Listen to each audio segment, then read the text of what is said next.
Hey there, PCOS warriors. Have you been hearing all the buzz about Ozempic and Mounjaro lately? These trendy GLP-1 meds are making waves in the PCOS community, and for good reason.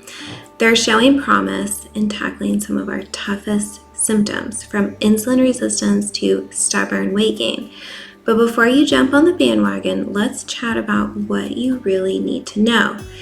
These drugs aren't a magic bullet, and they come with their own set of pros and cons. So grab a cup of tea, get comfy, and let's dive into the world of GLP-1 meds for PCOS. The good, the bad, and everything in between.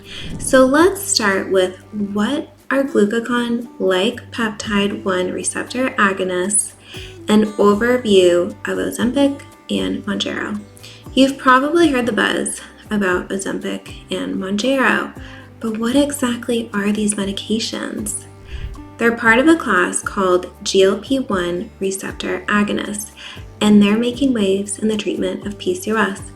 The generic names for Ozempic and Mounjaro are semaglutide and tirzepatide, respectively. How do they work? These meds mimic a hormone in your body called glucagon-like peptide 1, which helps regulate blood sugar and appetite. For women with PCOS, they can be game changers. Studies show that they may improve insulin sensitivity, help with weight loss, and even reduce your risk of heart disease. So let's talk about the good and the not so good. While GLP-1 agonists sound promising, they're not magic pills. Some women experience significant side effects like nausea or diarrhea. Plus, they can be pretty pricey and might not be covered by insurance. Let's discuss, is it right for you? Before jumping on the Ozempic or Mounjaro bandwagon, it's crucial to chat with your doctor.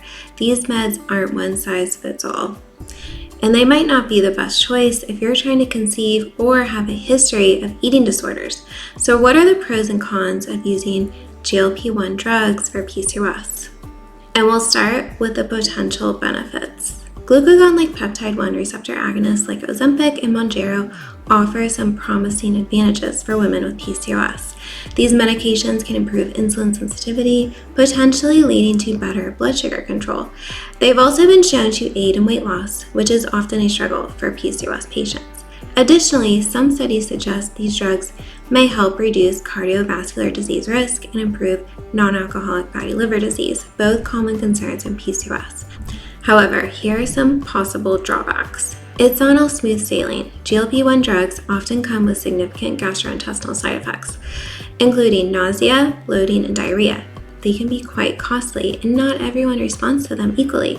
Some women may not experience the desired weight loss. There's also a risk of hair loss and muscle loss. It's worth noting that the long-term effects and risk of discontinuation are still not fully understood. Now let's do a little recap about key considerations for taking Ozempic or Mounjaro with PCOS. And we'll start with potential benefits and drawbacks.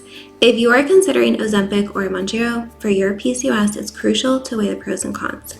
These GLP-1 receptor agonists can be powerful tools, potentially improving insulin sensitivity and aiding in weight loss.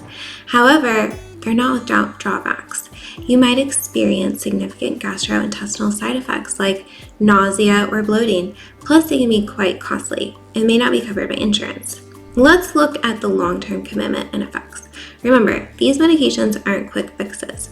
You might need to take these long-term, possibly for life. While they can be effective, not everyone responds the same way. Some women experience hair loss or muscle loss, and there's a risk of malnutrition if you're not careful. It's also worth noting that discontinuing the medication is often associated with weight regain. Here are some lifestyle and health considerations. If you're trying to conceive or are pregnant, these medications aren't recommended. They can also affect your mood and potentially exacerbate eating disorders. Staying hydrated is crucial while on these meds. Lastly, keep in mind that their long-term risks are still being studied. So there you have it, girlfriend. The lowdown on glucagon-like peptide 1 medications for PCOS. While they show promise, it's not all sunshine and rainbows. These drugs can be game changers for some, but they can come with their fair share of quirks and question marks. Remember, what works for your BFF might not work for you. Before jumping on the Ozempic or Mounjaro bandwagon, have a heart-to-heart with your doc. Weigh the pros and cons, consider your lifestyle, and don't forget to listen to your gut, literally and figuratively. At the end of the day, you're the boss of your PCOS journey. Stay informed, stay empowered, and keep rocking it. Lastly, if you're looking to lose weight and want to try the natural way first with healthy lifestyle changes, but don't know where to start with meal planning and eating a healthy diet, I have an online nutrition course that has helped many of my PCOS sisters.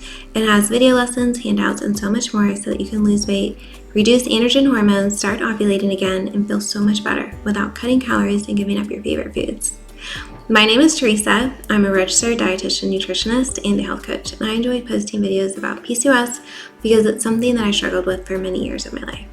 I was able to reverse my PCOS with diet and lifestyle changes, and now my period is completely regular and I ovulate every month. My skin cleared up as well, and I don't get cysts on my ovaries anymore.